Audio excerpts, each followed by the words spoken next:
Hey, what's up, Jeromes? Happy Monday. I'm still eating because I'm definitely a professional. That's how I roll. Welcome to the live stream. You guys are the best. Yeah, we do have Suge Knight, Joe Douglas, aka White Suge Knight, on the thumbnail for today, just because we like randomness. That's how we roll. It's a lot of fun for us. But happy Monday. Thank you for making us part of your day. You guys are the best as we kick off another week, 1 week closer to the 2020 NFL season. Hopefully, one time. If you want to support the work, hit that join box down below. Become a monthly or platinum Jerome. Get yourself the purple check mark and shop through our Amazon link, purplefdw.com/Amazon. Easiest, best way to support the channel because you already shop on Amazon. Just bookmark our link, purplefdw.com/Amazon. And every time you shop, we get a little taste of the action. You guys are the best. Love you for doing that. Thank you very much. All right, so we got Q&A. Let's see what else we got here. We got the live chat. We'll do a couple shout outs later on in the program. And yeah, it's a good week. It's my birthday this week. I don't know. I've never been one to really celebrate my birthday. I know a lot of people go completely balls out. Like, there's a lot of girls who go, "It's my birthday week." Oh my god! It's like I never was one to be like, "All right, so this is a big celebration. Everyone has a birthday. Like everyone is born, right?" So I don't know. Never really my thing. Plus, once you pass, say, age 25, every single birthday is the same anyway until you die. So it's whatever. All right, so let's get into some Q&A. Oh, so we put out to you guys, which NFL player, past or current, best represents you and why? And I just cheekily put Ed Wang. You guys remember Ed Wang? I need to be very careful with this search because I feel like typing in Ed Wang could bring up some non-savory stuff. Yeah, but Ed Wang was a dude. Played at Virginia Tech. Played for the Bills back in the day. And also, so Ed Wang, let's see, Dat Win. Dat Win was a dude, man. Dat Win was really freaking good. Now he's like a coach. Yeah, but like Dat Win on the Cowboys. Come on, player. Let's see, PFR.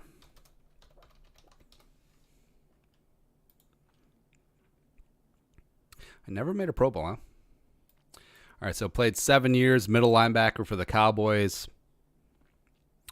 100 tackles 3 times in his career. Just a stud. Overall stud. So the third round pick in 99. Let's look at his stats back at A&M. Stud. They didn't even have tackles listed. It's funny to me. Yeah. Timmy Chang.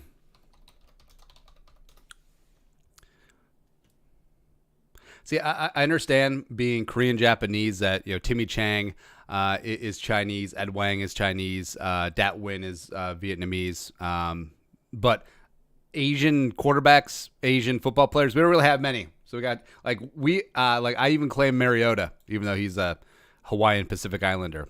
But all right, college stats. Man, Timmy Chang was good, man. He just never got the time of day. Look at him with the stupid Eagles. Like he was with the Eagles, and I believe he's with the Lions.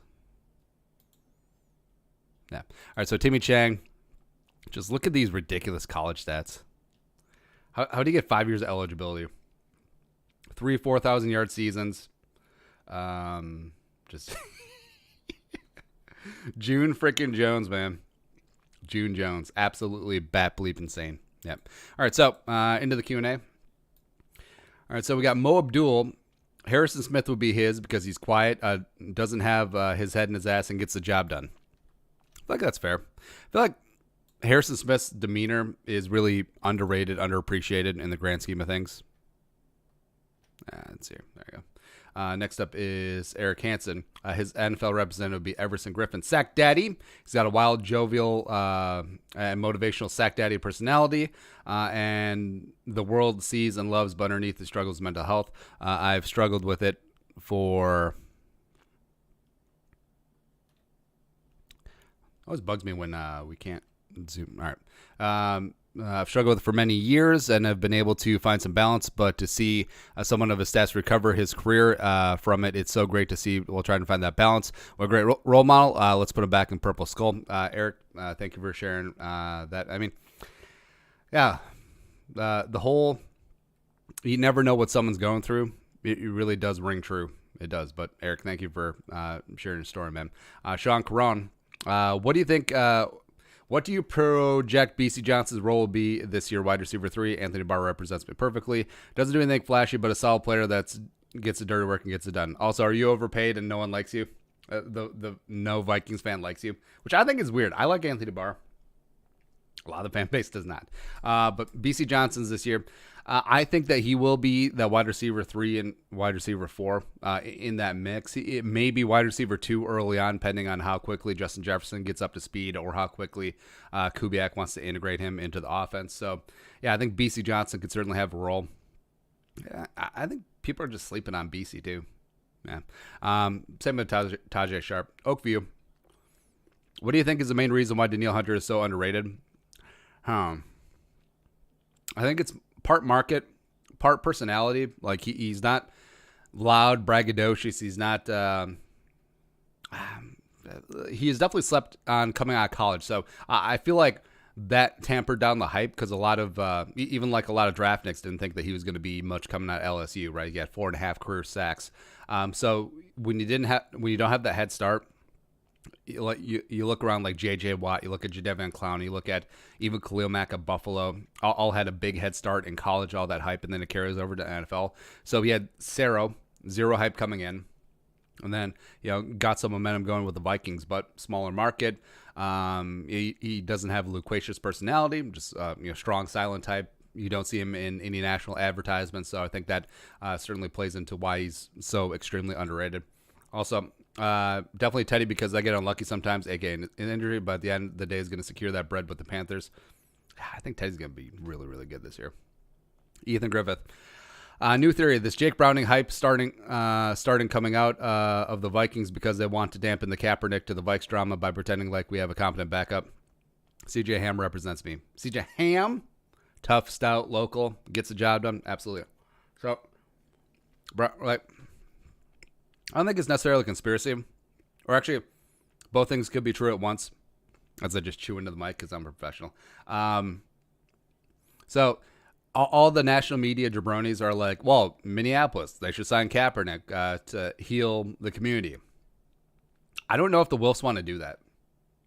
I don't. Like, just as specifically looking at football, taking everything else out of it, even though with Kaepernick it's tough.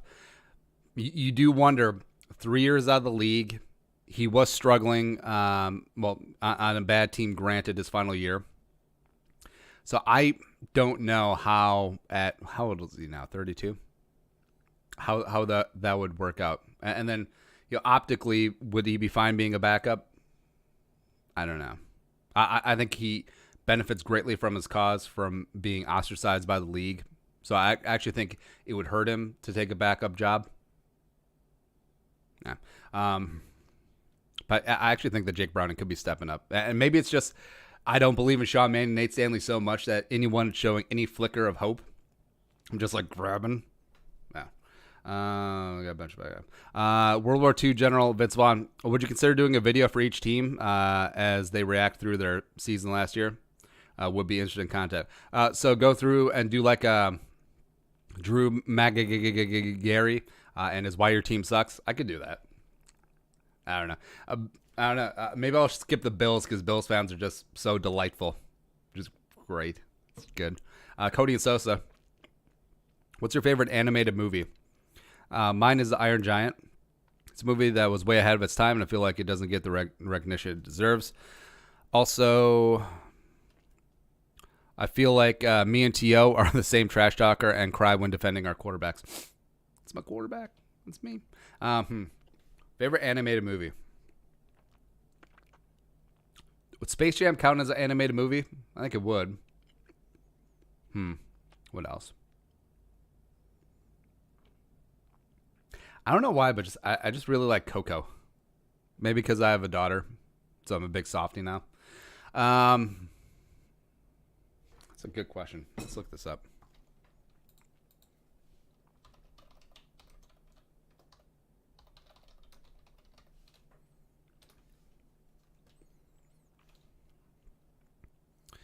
All right, so top 100 animation movies.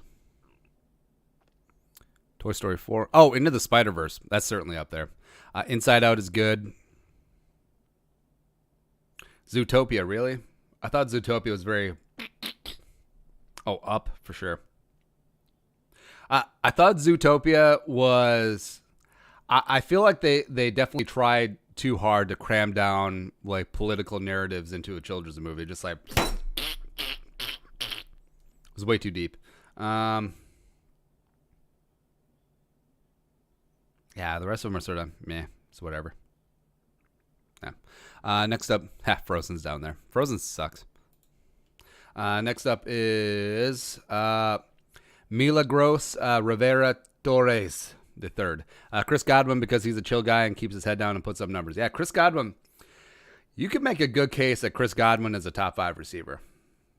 And I wouldn't be mad at you at all. Next up, Brian Kayukin. With Jamal Adams requesting a trade, how could the Vikings get it done and bring him in? Well, I think that Jamal Adams, it's going to be probably multiple firsts, so I think that's a non-starter. I don't want the Vikings to give up multiple firsts. Could they get it done? Say Anthony Harris and a 2 and maybe some change? Maybe. Yeah, but then you're giving up on Anthony Harris. Plus, Jamal Adams is basically a de facto linebacker. Like, that's the best part of his game. He's very Derwin James-ish down there. Like, he's not a Minka necessarily, where he's just a great hybrid all-around safety. I think he does have to be down the box. So if that does happen, you would de facto kick Harrison Smith out of the box, have him play more free safety, which would be fine. Harrison's great at that, but I don't know. It's tough all the way around. Harrison Smith and a 1? I couldn't do it, although it would be tempting. Travis. AJ Hawk or Clay Matthews, because I hate looking at my face. It's a pretty good one. But actually, probably a mix of Xavier Rhodes and Harrison Smith, because I get stuck in on my own way. Planet Zay. And I'm also a nice but quiet person. So there you go. Next up is Pulford Skull. Adam Jerome Thielen. We actually grew up 20 minutes apart down the road from each other, and high school teams would scrimmage each other to start the season. Never knew who he was, grew up fighting for everything we stood for and proving ourselves. Just a dog, willing to fight, earned his own pay, passionate kid, just a hard worker, sneaky, fast, athletic. Had same mentality going 10 years in the Army infantry. Thank you for service, bro. Actually had my friends send me a Percy Harvin jersey in Afghanistan. Broken the day. It's awesome. I know everyone will probably have said it and have their own reasons, but he's my dude. That's awesome, man. And Pulford, thank you very much for your service, brother. Yeah, everyone who grew up in a small town, like, we always know when there's like big time athletes that come from around us. So I grew up Rushford Pearson High School, and so it's Southeast Minnesota. We had 2 players go to the NFL. One was my uncle. He was the backup quarterback for the Chiefs back in the day. Went to Iowa State. The other one is a guy named Steve Hayden. So Hayden is he's currently the Cardinals' backup tight end, or he's the Cardinals' tight ends coach. Has done that for a number of years, which is great. He was a 3rd-round pick in. Actually, if I could bring this on screen and be a professional about these things. He was a 3rd-round pick in 1999, number 69. Nice, out of SDSU. Go Jackrabbits. And he was a stud. He's with the Chargers for a couple years. He's with the Browns for a number of seasons.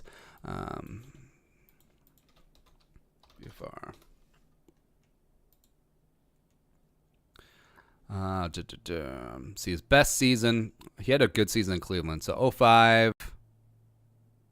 So 04, 05. 04, he had 5 touchdowns. 05, he had 400 yards receiving and 43 catches. That's both career highs. So, yeah, I mean, he had a nice 11-year career in the NFL, and now he's coaching. Kind of cool. So that's the guy who went to my high school. Plus, also, I remember, so my high school, Rushford Pearson's big rivals with Caledonia. Caledonia's stupid hill people. But that was the school that produced Isaac Frichte, who was a practice squad, training camp wide receiver for a number of years. Also, Carl Klug, University of Iowa, played for the Titans for a number of years. He was good too. I think that's it. Like local wise. Yeah. All right. Next up is Stanley Morris. Who's winning in a fight, Goofy or Daffy Duck? Probably Daffy, because even though Goofy has the size and the reach, I don't think he's got a fighter mentality. Just don't. So, yeah, I think Daffy would get after it. A riff turd. Do you think that Dalvin Cook holdout is going to last long? And definitely AP, the kids needed to be punched somehow. Oh, that's too soon. You notice how things have sort of cooled off in like the rhetoric with Dalvin and the team. So, like we said, when things are quiet, that means things are probably happening. So I think that they'll get something worked out. Stanley Morris, gonna say B-Rob, hunting, fishing out on the lake at daybreak, hard worker, great personality, just a very good man. I'd love to be his friend. It'd be great to be B-Rob. Not gonna lie. Sean Johnson. If Aaron Rodgers and Brett Favre had a quarterback skills competition today, how much would Favre win by? All of it. I think BC John, except for comparing Kaepernick to Pat Tillman. Bretty, really. And he would be BC Johnson. He doesn't get a lot of fanfare, but he works hard and gets the job done. There you go. I always love the gritty, gutty, grindy type players. World War II General Vince Vaughn, Kai Forbath, because I've been disrespected, but can always point to a particular moment where I didn't get enough credit. I will milk that moment for the rest of my life. Yeah, I can find out. Like, if Kai Forbath doesn't hit that's a 48-yard field goal in the Minneapolis Miracle game, Minneapolis Miracle doesn't happen. It doesn't. George St. Baptiste, the player who I feel best represents me, probably Vince Papale, an average Joe who only ever needed a chance. Also, who had the better single season? Matt Castle, 2008.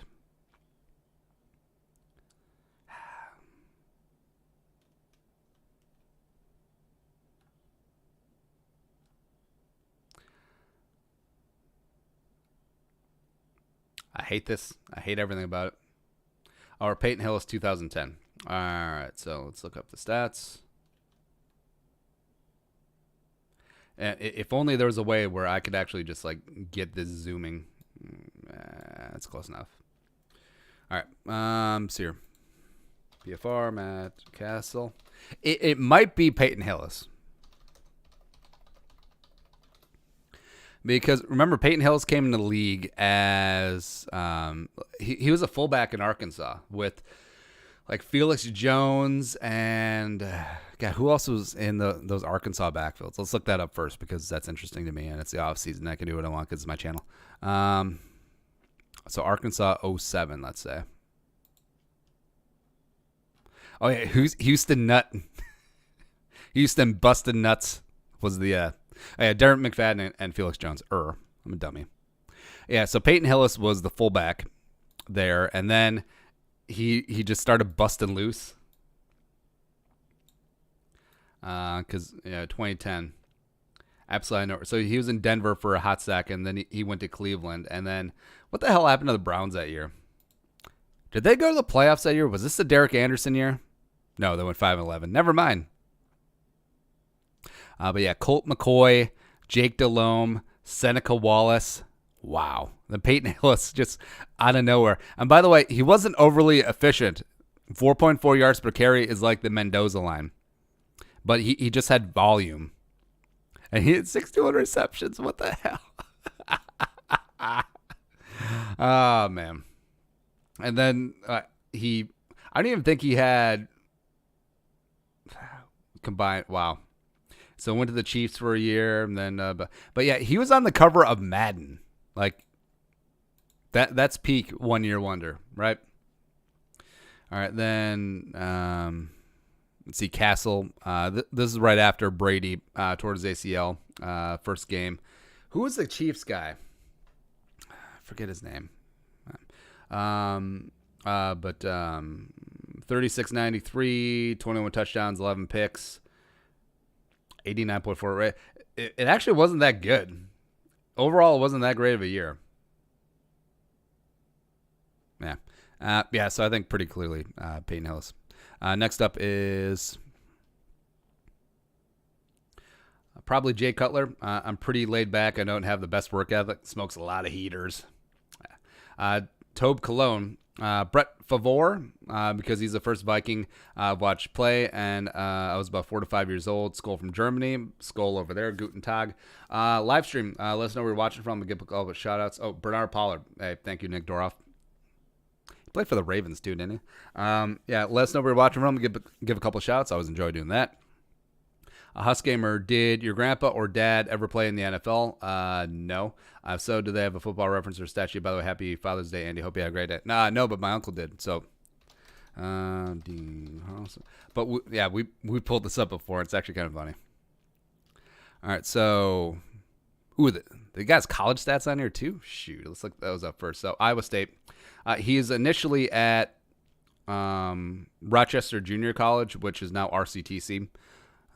Which is, I'm trying to think if there's any other RCTC players that are in the NFL.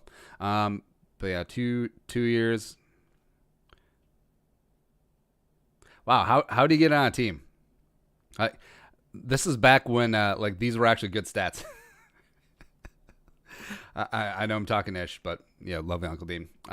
So game logs. Yeah, he had a 1 career game because he was Len Dawson's backup for a hot second. But he got 1 game, and it was against the Vikings. Were they the home team or road team? Yeah, so, at Arrowhead. So there you go. So it was a blowout. He got in, he got to play, and his stats were 7 to 15 for $116, had a pick, also sacked twice. He skedaddled twice for 13 yards. And you remember, he was telling me a story about when he was just running around scrambling for his life. And then, so Carl Eller, Hall of Fame defensive end for the Vikings, is like, man, you got to stop running. And then my uncle's like, stop chasing me. Some ridiculous like that. But yeah, it's sort of funny. Also, he did have a stint with the Packers, but we don't talk about that. That's the great shame of the family. Next up is Akelin 14. Explore a random community on Google Earth. That is a good-looking question. Which city?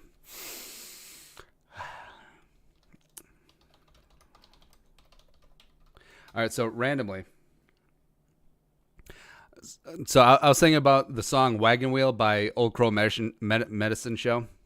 Medicine Show? And in the song, there's a line about Johnson City, Tennessee. And I love Tennessee, so I just randomly Googled it. So now we're just going to go through here. All right, so Johnson City, I believe, has a population of 66,000. It's up in the mountains, Eastern Tennessee, the home of Eastern Tennessee State University, which I don't know if they have a football team. I think I vaguely remember them from they don't have a Buffalo Wild Wings, but they have Wild Wing Cafe, which is just great. All right, coming downtown. All right, so where's the university? Every single city I look for, I just look for the football fields. All right, is that stadium? And this is for, I'm assuming this is for Eastern Tennessee. Wait, no. Science Hill High School. All right. Science Hill CTE. Why do you have a building dedicated to CTE, Science Hill? Huh? Man, that's a nice stadium, though. Toppers. Let's go. Sponsored by Toppers Pizza. You should get on that. Marketing opportunity. But yeah, I always look on maps. I always look for the golf courses and the football fields. I don't know why. I guess because they're just easy to spot, even though I don't golf. I guess we look for the airports too. So there you go. Actually, let's find a more. Let's find a more recognizable town. Actually, can we find Zimmer's Ranch on here? No, that'd be creepy. No, we don't need to do that. Let's see here.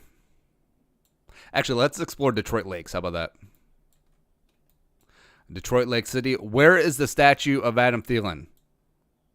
I mean, I hope that it is still standing. So I've never been to Detroit Lakes, but I do love the lake country up here. We're big Alexandria fans. I got Perham. That's where I got Corey Hepla, WCCO radio is from. WCCO. So Detroit Lakes. Every small town's got to have. Every small town up north has a Walmart, which is great. As well as, so it's funny. So when you go to like up north to a resort-ish town, like there's always going to be like these restaurants that are always on the lake, and then they'll serve like hamachi and like tuna that's flown in. It's like, bitch, you didn't catch any of this in this lake. Serve walleye and pike. That's just funny to me. Like, oh, we got fresh scallops, not from here.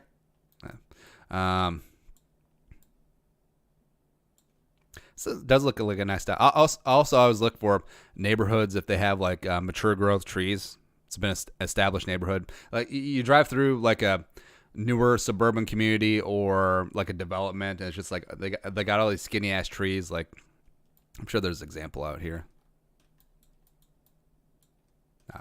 Let's go to the quarry. All right, so yeah, here's like a good example. So this is pretty obviously a newer development. So you see like all the smaller trees as opposed to some of the older neighborhoods, stuff like that. And just random things. I should get my real estate license. Actually, what is this? Is this like the county fair? Could be. Becker County Fair, nailed it. Like county fair. All right, so we lived in Rochester for a hot sec, and they have the Olmsted County Fairgrounds there. What always bugged me, and you'll see this, where they will have like county fairgrounds that are just completely set aside. All right, so here's Rochester. If you're unfamiliar, actually, that's better for a view here. All right, Rochester, Med City, and right downtown, or just south of downtown, they have the county fairgrounds. Now, this is a giant prime piece of real estate that you use once a year.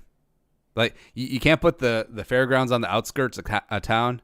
Like if you're a real estate developer and you're looking at this, like this is prime ass real estate just south of downtown, and it's just unoccupied for most of the year. Like I understand they use the buildings intermittently throughout the year. Like they have an indoor farmers market during the winter, which but it's just weird to me. Rochester's a great town, by the way. Like if you want like the urban experience of Minnesota, I mean, but Rochester has everything. As long as it has a Trader Joe's, you're fine. What bugs me the most is that there isn't a Trader Joe's south of the river. Like what? We don't like Trader Joe's? Please, I should build the Trader Joe's. Next up is Husgamer 50. Oh, a couple shots. Sorry guys. Yeah, Ed Wang. Yeah. Purple Rain Skull from Wausau, Wisconsin. Boom Attic Skull from La Crosse. La Crosse is a great town. Sean Phillips, Saratoga Springs, New York. What up? Also from Virginia Beach. When you revamp, could you add phone calls for viewers? We could do that. Or like voicemails. I feel like we could do that pretty easily. So we'll definitely look into doing something like that. Hold on. So La Crosse is a great town too. Like La Crosse and not Alaska. But what bugs me about La Crosse is that it's like a half a mile wide and then like 12 miles long. No, but La Crosse is a great, very fun town, especially down on 3rd Street. That's go. Yeah. All right. Husgamer 15. How would you feel if Minnesota became the 11th province of Canada? And do you think is any way realistic? And do you think we'd fit in perfectly? Well, Minnesota is like Canada's Mexico because we have all the warm weather. I guess. I don't know. I like where we're at now. I like being part of the United States. Culturally, I'm sure we're fine. Everyone hunts. Everyone likes ice fishing. Everyone's used to the cold. We can get into the debate of universal health care, the pros and the cons, but it's not really a time or place. We'll be fine. World War II General Vince Vaughn, or maybe Stephon Diggs, because I'm good at what I do, show up and work 99% of the time, but I have a problem keeping my mouth shut. I think that's fair. JK, John Randall, there's no other. 6 foot is for life. Tobe Cologne, do you think the Vikings get a lot of bandwagons once they win a Lombardi? No, I don't think so, because I don't think anyone wants this smoke. I think that bandwagon fans, like, they know. Like they know and understand that there's a lot of pain associated here. And, if there is this moment of pleasure, once you sign up, like, this is legally binding. Like, Notary Public is right here. There's no turning back. Like, there's no fair weather Vikings fans. There's no someone who has Vikings as like their backup team. It's impossible. You're either in or you're out. It's very binary. There are 2 fan bases, Vikings and not Vikings fans. Clinton 14, who is your biggest NFL draft whiff? Let's see here. So I've been really paying attention to the draft like hardcore since maybe 2012. Well, you could say Matt Khalil. Actually, no, farther than that. 2010. Yeah, because I remember saying that Bradford was going to be a bust. I think that panned out okay. I was fully in on Matt Khalil, but I think a lot of people were too. Wasn't in on Trent Richardson. I guess Mariota. I was really, really in on Mariota. I thought that, so that was when Chip Kelly was with the Eagles. I thought it would have behooved the Eagles to trade up to 2 and take Mariota, but it hasn't quite worked out. Now could change the scenery and do him some good, a la what happened with Tannehill going from Miami to Tennessee, certainly. But yeah, I thought Mariota, I loved his accuracy, loved the arm strength, loved the mobility. I thought he was a quiet, Eli Manning-ish style leader, and it just has not worked out. It might work out. No. Westworld, final roster spot, Anthony Zettel or Kenny Willekes? I would take Zettel because I think you could get Willekes on the practice squad. I don't know if Zettel still is practice squad eligible. If he is, maybe. But I do like Willekes long term, but I think initial impact, I think Zettel could get into the rotation. Nick Doroff, Larry Fitzgerald, great guy, caring individual, and wants to help out others. Not too many people can say a bad thing about him. Love Larry Fitz, Pride Academy of Holy Angels. If you're a GM looking for a head coach, what are some qualities you look for in that head coach? We talked about this before. It's not so much X's and O's, because X's and O's jabronis are a dime a dozen, right? You can hire good coordinators. But I want someone who even-keeled, good leader through tough situations. A guy's been tested before. Can manage personalities. Can manage his own personality.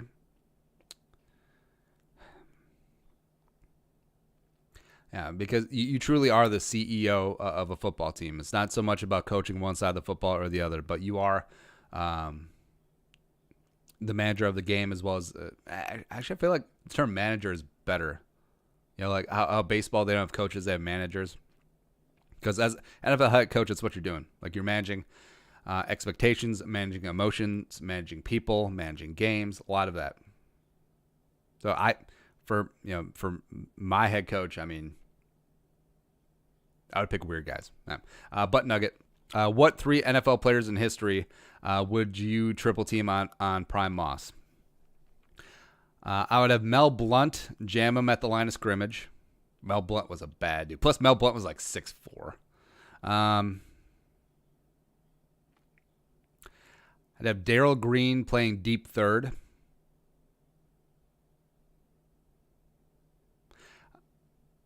And then I have Ed Reed playing shading over as a safety. All right, so Mel Blount, Darrell Green, and Ed Reed. Darrell Green's got the speed, Ed Reed's got the ball hawk ability, and Mel Blount's got the size to rough up Moss at the line. Yeah, that's a really good question. I love that one. Tim Sprague, why did you remove your reaction to AP Krebs? We got flagged for copyright, and they're just like, no. Like, Viacom's like, no. Yeah.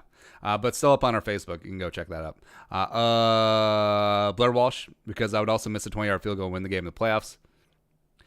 he did score the only points in that game, including 2 40-plus yard field goals, man. So, don't be sad about that.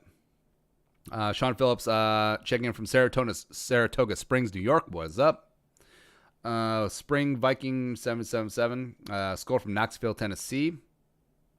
Go Orange. That's right. Did you ever watch Stump the Schwab on ESPN with Stuart Scott? Was my favorite show growing up. You strike me as someone who would enjoy it. Unfortunately, I had a short lifespan, just like Stuart. R.I.P.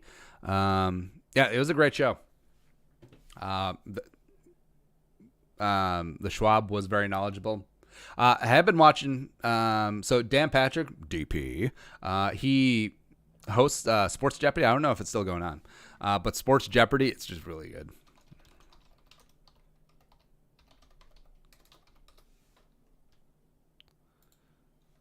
Apparently, it's still going on.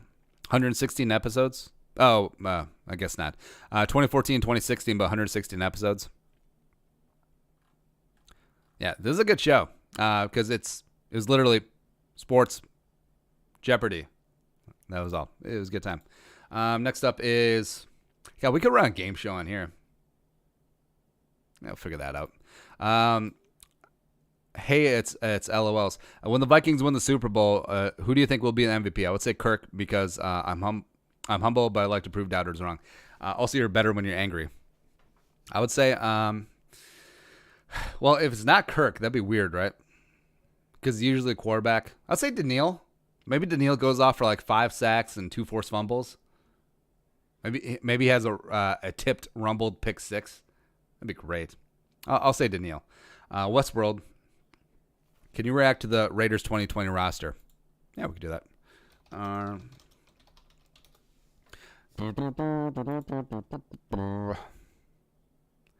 of sucks because I like the Raiders. I respect the history. I respect Al Davis, who's a very forward-thinking person. He's a rebel. Did what he wanted. All right, so quarterback Carr, Mariota, Peterman. Mariota's going to be starting before the season's over. Running backs, so Josh Jacobs, Devontae Booker. They have Limbaum Jr., the wide receiver from Kentucky. They have listed as a running back. Also Jalen Richard. Yeah, if you play like deep fantasy, like you're familiar with Jalen Richard. It's just like him. So offensive line, Colton Miller, who is not as good as Brian O'Neill, even though Miller was a first-round pick that same year. Richie, Hudson, they held on to Gabe Jackson. They paid $1 bajillion for Trent Brown. Overall, besides left tackle, that's an okay offensive line. They drafted John Simpson out of Clemson. They only draft like Clemson dudes. Clemson and Bama dudes. It's funny. Let's see your tight end. Darren Waller, I think, is extremely underrated. The corpse of Jason Witten. Foster Moreau, I liked out of LSU last year. Derek Carrier, who was with Kirk in Washington for a hot second. Like Carrier sort of made a name for himself when Jordan Reed was dinged up a lot. He was good. I enjoyed him. Next up is Trubisky, Trempolo. Shout out. What's going on? So wide receivers, Ruggs, Tyrell Williams, I think is underrated. Hunter Renfrow worked from the slot. Okay. Oh, they signed Nelson Aguilar. Why? They got Zay Jones. I do like Zay. Things didn't work out with his brother Caleb because reasons. It does seem like Zay's past that naked trying to jump out of a window incident. Yeah. And you got Brian Edwards out there as well. Oh, Keelan Doss? What? Shoot. Defense. So Clelin Ferrell, number 4 overall pick last year. You did not need to spend a number 4 overall pick. Max Crosby, our guy. Baby Jared Allen coming out of Eastern Michigan. Guy that I loved. Oh, man, they got Arden Key. Gross. Oh, Aude Aruna's there? Shoot. And then you got Mo Hurst, who, big heart, fell in the draft. I loved him. I thought he was the reincarnation of Sharif Floyd, and not just because he wore number 73.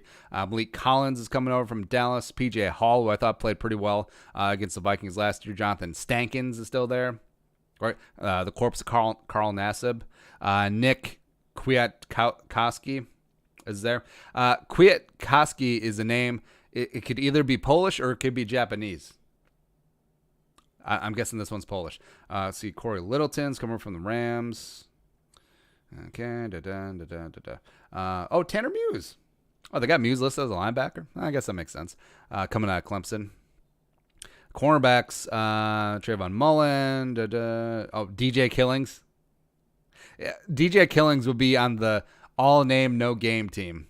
He's up there with Nico Thorpe. Also our guy, Meek Robertson, coming out of Louisiana Tech. LaMarcus Joyner, the dirtbag who killed Teddy. They got Damon Arnett, the first-round pick. And Jonathan Abram, another questionable first-round pick from last year. Demarius Randall, Jonathan Heath. Daniel Carlson, of course. Man. I don't know, man. Oh, they got Nick O'Leary, who is Nick O'Leary is the grandson of golfing legend Tiger Woods. Don't know if you knew that. Yeah. All right. Next up. Yeah, I don't know about the Raiders, man. Stanley Morrows. If each of the NFC North head coaches were swapped and given each of the other three teams to coach for one season, what would the records be with their current players and personnel in each roster? All right, so let's simplify this. Let's just do the Vikings. Vikings would be 12-4 under Zimmer. Could we have Pettin instead of the 12-year-old boy? I would take Pettin. I would say 8-8 under the 12-year-old boy. 2-14 with Patricia. And 4-12 with Matt Nagy. Yeah. Talented team. Horrible leadership. Billy Long. Tyreek Hill, because we're sprinting for the money. Also, as a side note, my youngest son is a new fan of ours, and he wanted me to let you know he loves the show. Khalil is his name, and is thrilled to hear a shout out. Khalil, you're the best. Listen to your parents. You're going to be great. Thanks for all your time and what you do, Andy. Hey, thank you for coming along. Thank you, Lil Khalil. You're a rock star. Tobe Cologne, would you rather win the Super Bowl once this year? Yes. And be bad the following 10 years? Yes. Didn't make it to the playoffs. Be a playoff team every year for the next 10 years with no guarantee Super Bowl, but the chance to win even more than once. Actually, I would take the latter. Well, that's a tough one. Like, would you know for a fact that you're not going to make the playoffs in the next 10 years? Because could you bet on that then? Make a little scratch that way? Like Back to the Future 2 style? I guess I would take the one guaranteed one just to get that monkey off our back. But, I mean, making the playoffs for the next 10 years, guaranteed, that's Super Bowl. Sorry, that's super tempting. Yeah, Super Bowl. Yeah. Tope Cologne. Well, if the Vikings go 2-14, I don't see the coming. Pick Trevor Lawrence at 1. Yeah, I mean, if you're a competent team, you don't expect to be in the top 5 often. So when you are, I think you do. It does behoove you to take a shot at quarterback. It just really does. So, yeah, Lawrence, Fields, Trey Lance, whatever you want, take it. Kyle Rippentrop. Probably a guy like Mick Tingelhoff. Met him once before the Vikings-Patriots game at TCF Bank Stadium. Seems like a guy anyone could get along with. Yeah, I agree. Mick Tingelhoff is just a dude. Like all the cliches, lunch pail guy. Also, we have to talk about Tingelhoff more so we can use the Big Mick energy. BME. Just because. I'm not one who believes in conspiracy theories, but the JFK assassination obviously has way more to it. What's your opinion? Yes, absolutely. So, couple things. Number one, it wasn't Oswald. He was just the patsy. Very convenient. Oh, I mean, he traveled to the Soviet Union. He's working as a Russian operative, that whole thing. So when you dig into it, you look at the Bay of Pigs incident. You look at the Cuban Missile Crisis, and also you look at how JFK sort of went against campaign promises. Now, he didn't come out and say explicitly that, hey, if organized crime helps, my father, Joseph P. Kennedy was a gangster. He just straight up was. If they help get me elected, all of a sudden, all these votes just end up in Lake Michigan. Like, we need your help in Chicago and Kansas City and Detroit, and also organization some of these swing states, and then get me elected. We'll go easy on organized crime. And then RFK just comes in, Leroy Jenkins as the new Attorney General. By the way, if a president appointed his brother as Attorney General, don't you think that would be a conflict of interest? Don't you think that would be absolute nepotism? Because the president and the AG are supposed to be separate. They're not supposed to be wingmen. Yes. Anyway, then RFK went after organized crime hard, so that's option one. And then also with the botching of the Bay of Pigs, especially like the CIA CIA was not happy with Kennedy, as well as the military Joint Chiefs were not happy about how he handled the Cuban Missile Crisis. So there was a lot of factions that were rather, how we say, unhappy with Kennedy, right? So CIA, the military, the intelligence agencies, the organized crime, just all come together. It's like a confluence of events. I don't think we'll ever know. Barring some sort of deathbed confession, which we probably would have had by now. I don't think we'll ever know. But also, it was not Oswald. There were multiple shooters. There was not a magic bullet. But it's scary, isn't it? Just scary that the will of just a couple of jabronis who were pissed off just reshape American history like that. Yeah. Next up is Pulford Skull. Or maybe that just makes me feel better. Maybe it just makes me feel better that it's a cabal of a couple of jabronis rather than just one person changing the course of history. Because if it really was Oswald, don't you think that gives a disproportionate idea of power to a single individual? Like, you look at Gavrilo Prince, the World War I asshole who started that whole mess. Gavrilo Princeps in the Balkans. Yeah. It's just scary. Pulford Skull.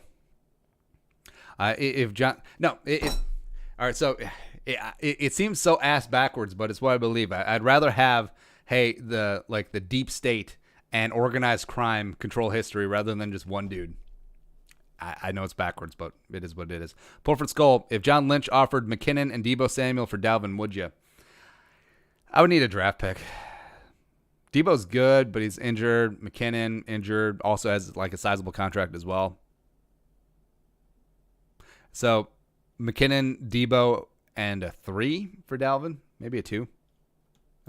Yeah. Lord Thick Chunka. This isn't about how good the Vikings are. This is more about how other people will think the wide receiver core. So would you rather have Thielen go for 1,000 yards and everyone else have 600 yards or less, or have Thielen, JJ, BC Sharp go for 700 yards each?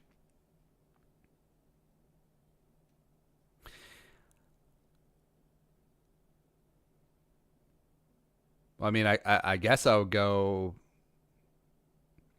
Would it be exactly 600? Split up that work. Split up the work. 700 yards is actually pretty good for 4 receivers. We'll take that. Charlie Boltman, pains me to say, but Aaron Rodgers. We're both a-holes, grew up in NorCal rooting for the Niners, and both got passed on jobs for the Niners. Been a Vikings fan since 98 draft. Skull. What job? I saw a recent poll on Vikings Wire saying 65% of fans would not be okay with the Vikings players kneeling during the national anthem. The poll's roughly 4,000 people. What type of cultural diversity is there in Minnesota, if any? Well, I think there's actually a lot of cultural diversity in the Twin Cities specifically. Greater Minnesota, not so much. And yeah, I'm from rural Minnesota, so I can call it Greater Minnesota. I'd say cities like Rochester, Duluth, Mankato to a degree, Austin to a degree. Definitely Twin Cities are rather diverse, but just because diversity of ethnicity, it doesn't mean that's going to correlate to their opinion on kneeling. I don't know. I feel like that there's still this crossover between what Kaepernick was kneeling for, police brutality, and people said that it's disrespecting the flag and the troops. I think there are two very separate arguments, but Kaepernick didn't do himself any favors either. I think it's an easy out. I think it's an easy out for people to say you're disrespecting the flag, which I do think it is disrespectful. Yeah, it's a mess. It really is a mess. So we'll see. I mean, when the kneeling first started happening a number of years ago, 2016, NFL ratings dropped pretty precipitously for a couple weeks. They're down 20-25% in some spots. So now that the league has fully embraced it, I don't know. I don't know. I mean, obviously, the kneeling has a valid point, talking about police brutality. But also, I mean, people don't have to be rational. Well, don't have to be. People aren't rational with how they make decisions sometimes. So some people will just see that and be like, hey, they're disrespecting the flag and the troops. I'm turning this off. A lot of people agree with Drew Brees. This is what it is. So, yeah, we'll see what happens with the NFL ratings. Yep. Next up is What the Dill. He would be Tom Brady. Because you're old. And move to Florida, just like every retired person does. Also, Tobe Cologne. Who's the most annoying fan base in the NFL besides the Packers and the Saints? Well, I guess I would say Bills fans. You're a bunch of jabronis. Yeah. I actually respect the unabashed assholedness, if that makes sense. Actually, I sound Dutch today. Unabashed assholedness. There you go. Raiders fans can be brutal. Also, anecdotally, Bears fans have been kind of douchebags lately. But, it's understandable. It's like, you can't dish it out and not expect it back. So I fully understand when we're talking ish about Mitchell Trubisky Ponder that we're going to get back tenfold. And it's very entertaining to me, not going to lie. All right, that is it. That is the live stream for Monday. You guys are the best. We'll be back 11 a.m. Central Time tomorrow. If you want to support the work, hit that join box, become a monthly or platinum Jerome, get yourself purple check mark. You guys are the best. We'll talk to you tomorrow. Skol, production value.